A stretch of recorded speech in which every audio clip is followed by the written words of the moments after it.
Today we're going to put the wraps on this shed. I've been caulking for a few hours now. I've got it all finished. I'll show you what we've got going on in a minute. We're going to talk about how much it cost, and we're going to take a look at the final product.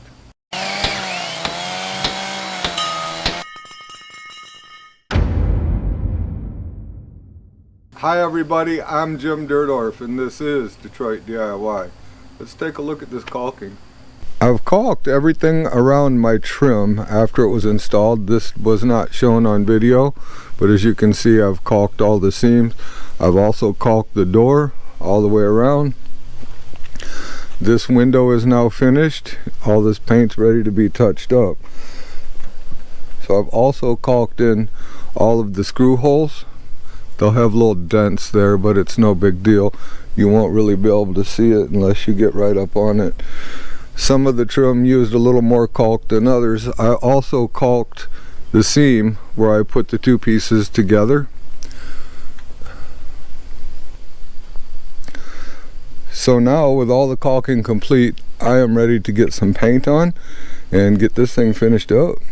For these corners, I'm going to paint them all white, and then the ridge piece up top here, I'm going to paint blue.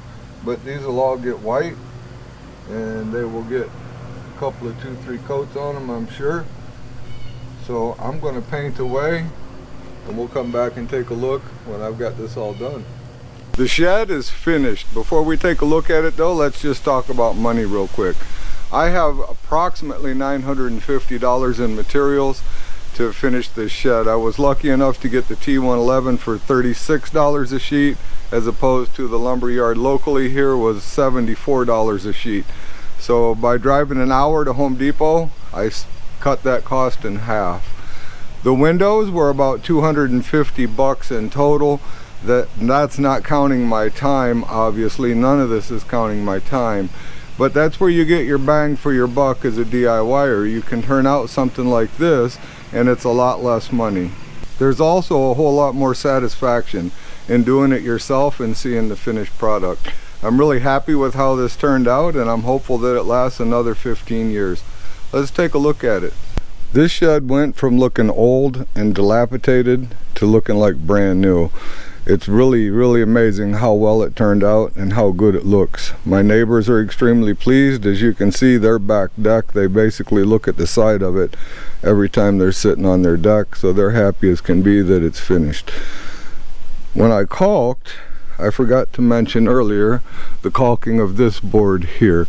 That is caulked on top and on the bottom, dried for about 24 hours, and then I rechecked the caulking because the caulking will tend to shrink. I'll show you what I mean in a minute, because where I caulked the screws on the door, the caulk has shrunk.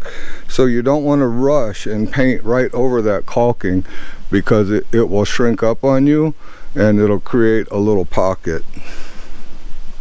This is the side of the shed that my neighbors get to see from their deck. You can see that right there. So they're happy as can be that this is finished up.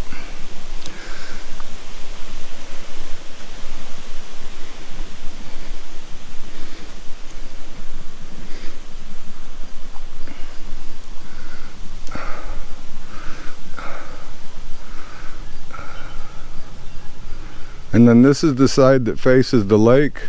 I'm really happy with my choice of painting that board up there the color of the shed rather than white. It blends in a little bit better and it just makes a nice little accent, I believe, up there. The windows turned out amazing. I couldn't be happier with the way these windows turned out and the way they look in here. The two windows on the shed were the exact same size, but I decided to make this one smaller.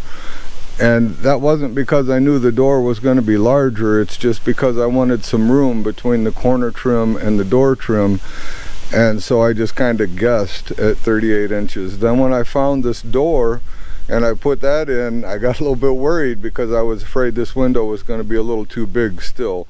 But it's not. I'm really happy with it. I centered it up in there so I have an equal amount on either side of the door and the trim, and I'm really happy with how that turned out, and I'm really glad I made the last second decision to change the size of that window. I've also installed a new light and a new outlet and outlet cover. So now I have all my power back and everything is great. This is what I was talking about right here, about how the caulk shrinks. So let's try to get a little good angle on this so that you can see that the caulking is literally indented in. This is sucked into the screw drive a little bit, and you can kind of see up here how it's also doing the same thing. Maybe more prominent right here and right here. These were flush with the surface when I caulked them, and this is how much it shrank when it dried. When you're doing your DIY work, you just need to take your time, be patient. You're saving a ton of money as it is by doing the work yourself.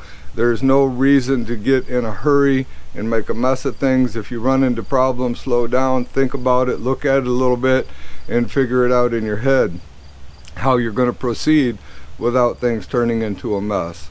Just like putting this door in, if you've watched that video, that was a struggle for me by myself. It's in there, I got it in, just took a little bit longer than it normally would have. Same thing with some of this T111 I hung by myself. Some of it I was lucky enough to have my buddy John here to help me hold it into place, lift it, and get it nailed on. So you just have to figure some things out, work it through your head, take your time, and your DIY projects will turn out amazing. Just a short video, guys. I just did not want to finish this shed and not let everyone see the finished product. So that's all we got for this time. If you enjoyed yourself, click on one of those two videos that are going to pop up next to me. And remember to always respect the power of your power tools. We'll see you soon. I'm going fishing.